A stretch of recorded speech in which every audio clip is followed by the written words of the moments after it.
Student आज हम लोग डिस्कस करेंगे 1.3 के 10 से लेकर जो आगे का क्वेश्चन है 14 तक उन सारे क्वेश्चन को हम लोग डिस्कस करेंगे आज। जैसे 10 नंबर क्वेश्चन दिया है कि एक फंक्शन है जो x से y में डिफाइन है और वो इन्वर्टिबल है, तो ये प्रूफ करना है कि यह फंक्शन का जो इन्वर्स होगा वो यूनिक होगा, अद्वितीय होगा। इस बात को प्रूफ कर देना है। सबसे पहले हम मान लेते हैं, हिंट्स में भी दिया है G1 and G2 be two inverses of f। हम मान लिए कि f कोई फंक्शन है जिसका दो गो इन्वर्स है G1 और G2, ठीक है।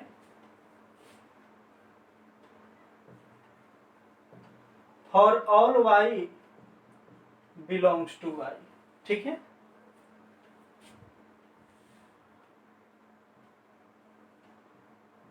मान लेते हैं एफ ओ G1 y बराबर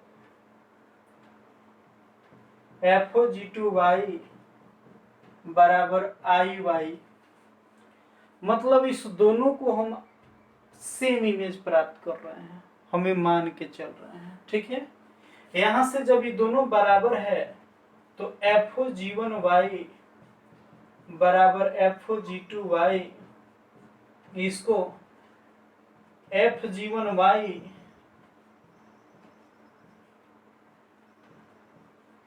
एफ G2 y लिख सकते हैं। यहां से एफ एफ हट जाएगा तो G1 y बराबर G2 y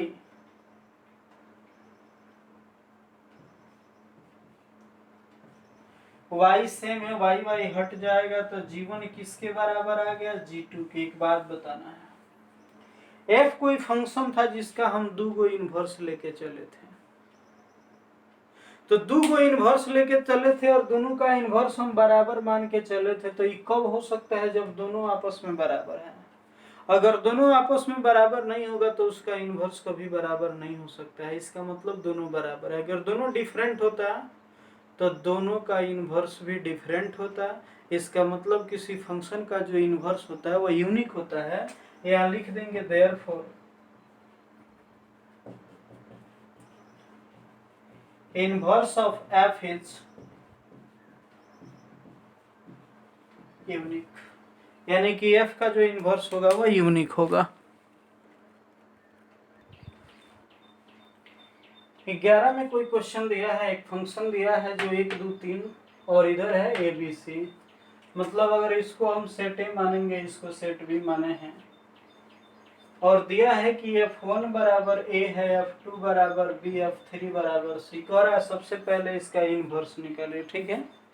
और इसका इन्वर्स निकालने के बाद एक बात और प्रूफ कीजिए कि किसी फंक्शन के इन्वर्स का इन्वर्स, मतलब किसी फंक्शन का अगर इन्वर्स 2 बार किया जाए तो फिर वही फंक्शन आएगा। इस बात को प्रूफ करना है, कुछ नहीं करना है। अगर डायग्राम से देखिएगा तो काफी आसान आपको लगेगा। सिर्फ आपके दिमाग में होना चाहिए कि फंक्शन 1 1 और 2 होना चाहिए। यहाँ ए मान लो, बी मान लो, यहाँ एफ मान लो। 1 2 3 हो गया, इधर ए बी सी हो गया, ठीक है। देखो एक का 1 दिया है ना, f1 बराबर है ना, और 2 बी के बराबर 3 सी के बराबर हो गया। अगर कोई फंक्शन ए से बी में डिफाइन है तो उसका इन्वर्स बी से ए में डिफाइन होगा। यहाँ लिख देगा ना, इट इज 1 1 और 2 लिखेंगे बुआ। देन जब इन्वर्स निकालना है तो बी से ए में हो जाएगा, यहाँ लिख देगा एफ इन्वर्स। तो इसमें हो जाएगा ए बी सी 1 2 3 हो गया एफ इन्वर्स। यानी कि अगर कोई फंक्शन है जो इस प्रकार से डिफाइन है, जहाँ एक का ए से, दो का बी से, तीन का सी से रिलेशन है, तो उसका इन्वर्स यह हो जाएगा। अब अगर एफ के इन्वर्स का इन्वर्स निकालना है, लिखेंगे नाउ, या लिख देंगे अगेन। अब इसका इन्वर्स निकालना है तो फिर इसको उल्टेंगे। जब इसको उल्टेंगे तब यहाँ देखिए ए हो जाएगा, यहाँ बी हो जाएगा, यहाँ एफ के इन्वर्स का इन्वर्स हो जाएगा, यहाँ 1 2 3 हो जाएगा, ए बी सी हो जाएगा, 1A 2B 3C हो जाएगा। अगर इसको 1 मानेंगे, इसको 3 मानेंगे, तो लिखेंगे वो इक्वेशन 1 बराबर है किसके, इक्वेशन 3 के। इसका मतलब एफ इनवर्स का जो इनवर्स है वह किसके बराबर है, एफ के बराबर है। ऑब्जेक्टिव के लिए भी याद रखिएगा कि अगर कोई फंक्शन इन्वर्टिबल है, मतलब कोई फंक्शन व्युत्क्रमणीय है, तो उसके इनवर्स का इनवर्स यानी कि एफ इनवर्स का इनवर्स किसके बराबर होगा, तो एफ के बराबर होगा। यानी किसी फंक्शन का अगर हम 2 टाइम्स इनवर्स निकालेंगे, 4 टाइम्स इनवर्स निकालेंगे, तो फंक्शन अपने आप के ही बराबर होगा, उसमें कोई परिवर्तन नहीं होगा।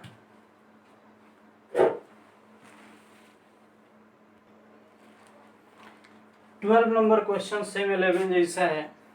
देखिए, जब भी मैथमेटिक्स का क्वेश्चन बनाइएगा ना, तो पहले क्वेश्चन को ध्यान से पढ़िएगा।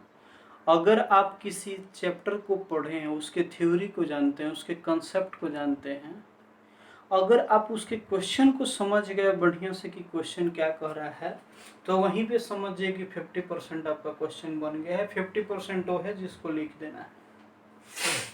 क्वेश्चन कह रहा है एक फंक्शन है जो x से y में डिफाइन है और इन्वर्टिबल है।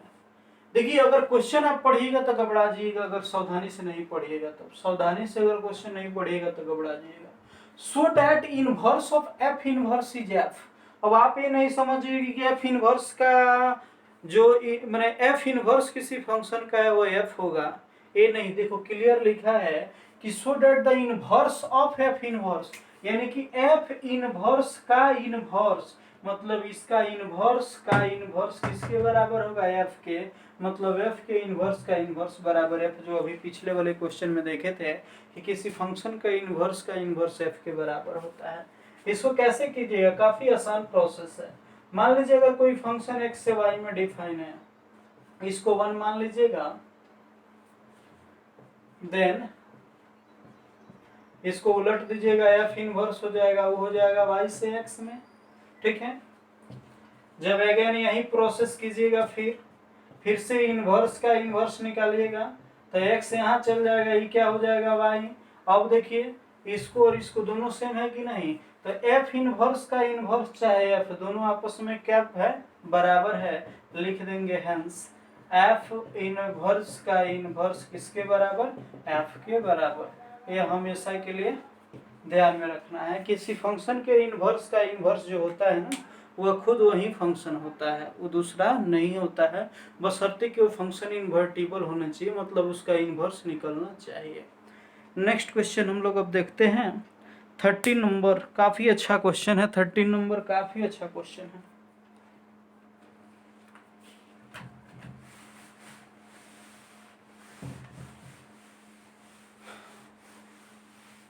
इसके बाद लास्ट टॉपिक ही है बाइनरी ऑपरेशन, उसके बाद हम लोग कैलकुलस से स्टार्ट करेंगे।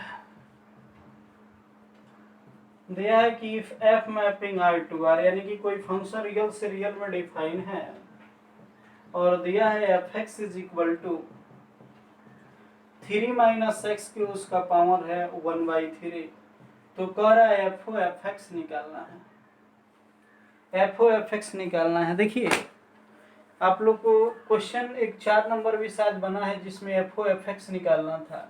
तो एफ ओ एफ एक्स का मतलब एफ में एफ को रखना है, मतलब अगर सॉल्यूशन देखिएगा ना, तो एफ ओ एफ एक्स का मतलब हुआ एफ एफ एक्स हो गया। अब देखिए एफ एक्स किसके बराबर है, तो जो दिया है उसको लिख दीजिए, एफ एक्स इतना ही ना है, लिख दी। अब क्वेश्चन को समझो, यहीं पे ध्यान देना है। हाई एफ हो गया, हाई पूरे को एक्स समझ लीजिए, हाई जो भी है उसको एक्स समझ लीजिए, हाई पूरा समझ लीजिए। मेरा जो हैंड है ना, हाथ है, वो एक्स है। अब यहाँ देखिए एफ एक्स बराबर दिया है पहले 3, मैंने पहले दिया है ब्रैकेट, तो आप एक बड़का ब्रैकेट ले लीजिए। 3 दिया है तो आप 3 दे दीजिए, माइनस दिया है तो माइनस दे दीजिए। देखिए एफ के संगे जो है वो लिखना है, पहले एफ के संगे जो है उसको लिखना है। तो यहाँ एफ के संगे जो है उसको हम लिख रहे हैं, तो एफ के संगे है 3 माइनस एक्स क्यूब, उसका पावर 1/3। ध्यान से देखो, ध्यान से देखना है, 3 है तो 3 माइनस है तो माइनस, एफ के संगे जितना है उतना लिख दिए। अब एफ के साथ है जितना है ना, एफ के साथ है जितना है ना उसका पावर कितना है 3 है, तो यहाँ भी एफ के साथ है जितना था ना उसका पावर हम कितना कर देंगे 3। अब देखिए 3 माइनस एफ के संगे है जितना उसका पावर 3, तो 3 माइनस एफ के साथ है जितना है उसका पावर 3। उसके बाद कह रहा है टोटल का होल का पावर 1/3, तो हम भी कर दिए होल का पावर 1/3। यहाँ तो कोई दिक्कत नहीं होनी चाहिए। अब देखिए हाई पावर तो 3 का भी है, हाई जो पावर है वो सिर्फ इतना का है, तो जब पावर का पावर होता है तो पावर मल्टीप्लाई हो जाता है, इसका मतलब इस 3 से इस 3 को काट देंगे। ध्यान से देखिएगा, जब a का पावर m और उसका पावर n हो तो a का पावर m गुना n होता है ना, पावर का पावर गुना, तो यहाँ 3 से जब 1/3 में गुना होगा मतलब 1/3 से 3 में गुना तो कट जाएगा ना। अब ध्यान से देखो, बचेगा 3 माइनस एक्स क्यूब, ठीक है, और उसका पावर कितना 1/3, मतलब इस टोटल का पावर 1/3 है। पहले ब्रैकेट का काम करो ना, ये हो गया 3 हाई ब्रैकेट तोड़ेगा तो -3 high minus minus plus x का पावर 3 उसका पावर 1/3, हाई -3 + 3 कट गया ना, एक्स का पावर 3 उसका पावर 1/3, 3 3 कट गया ना, एक्स आ गया, एफ हो एफ एक्स। अब तू कहेगा जा सर जी इतना बड़ा क्वेश्चन था आंसर आ गया इतना छोटा, तो हाँ कंफ्यूजन तो होता है एग्जाम में, कंफ्यूजन यही एग्जाम में होता है कि इतना बड़ा क्वेश्चन का आंसर एक्स कैसे आ गया ना। तो इसमें जो है ऑप्शन नंबर सी सही होगा, हमारा जो 13 नंबर क्वेश्चन है उसका ऑप्शन नंबर सी एक्स सही होगा, ठीक है। अब हम लोग 14 नंबर क्वेश्चन देखते हैं, 14 नंबर क्वेश्चन देखते हैं। क्वेश्चन देखिए, क्वेश्चन में दिया है इसका इनवर्स निकालना है, तो इनवर्स निकालना है तो वाला तो बहुत सारा हम लोग क्वेश्चन देखे हैं, हम लोग बना भी सकते हैं, ठीक है। अब एक क्वेश्चन ऑब्जेक्टिव में अगर आता है तो हम क्या करेंगे, सबसे पहले देखिए चारों ऑप्शन को देखने से यह पता चल रहा है कि उसमें किसी ऐसा ऑप्शन में यह पता नहीं चल रहा है कि उसका इनवर्स नहीं निकाला जा सकता है। अगर देता कि नॉट डिफाइंड या नॉन ऑफ दीज, मतलब इसमें से कोई नहीं होगा या इसका इनवर्स नहीं ज्ञात किया जा सकता है, उस कंडीशन में हम चेक करते कि यह फंक्शन 1 1 है कि नहीं और ऑन 2 है कि नहीं, क्योंकि ऑब्जेक्टिव की बात है। तो जब चारों ऑप्शन दिया है कि कोई ना कोई हो सकता है, ना होने वाला सवाल नहीं है, तो काहे नहीं हम डायरेक्ट इनवर्स वाला काम कर लें। तो इनवर्स वाला काम हम कैसे करते हैं, खाली मान लेते हैं कि एफ एक्स बराबर वाई, और यहाँ से x बराबर हमको क्या प्राप्त हो जाता है एफ इनवर्स वाई। अगर वहीं 2 नंबर में क्वेश्चन देता कि इनवर्स निकालिए तो पहले 1 1 चेक करते, फिर ऑन 2 चेक करते, तब ये काम करते ना।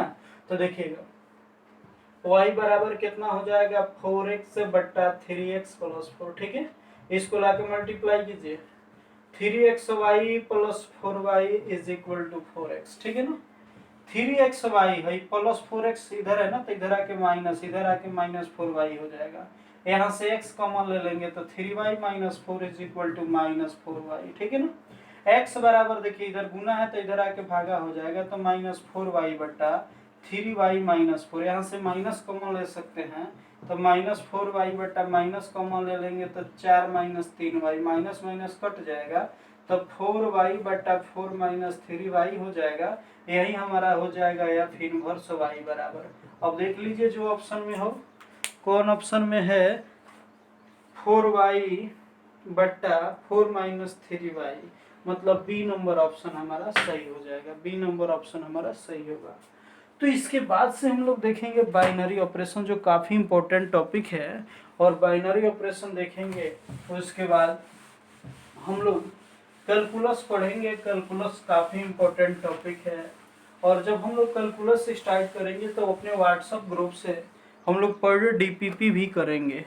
जब डीपीपी हम लोग करेंगे तो काफ़ी फायदा होगा, हम लोग को काफ़ी प्रैक्टिस होगा।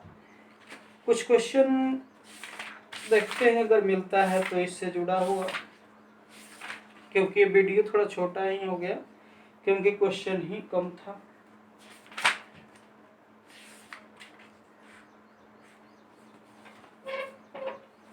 जैसे क्वेश्चन है कि F inverse R/R F x बराबर x² + 1, तो कह रहा है एफ इनवर्स 26 निकालना।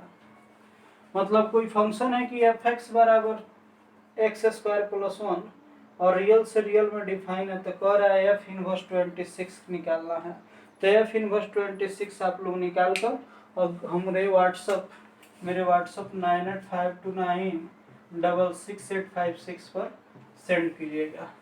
और बहुत सारे क्वेश्चन को जब हम लोग इसके बाद कैलकुलस से स्टार्ट करेंगे तो पर डे एक्स्ट्रा क्वेश्चन हम लोग एनसीईआरटी के अलावा भी क्वेश्चन को करते हुए चलेंगे।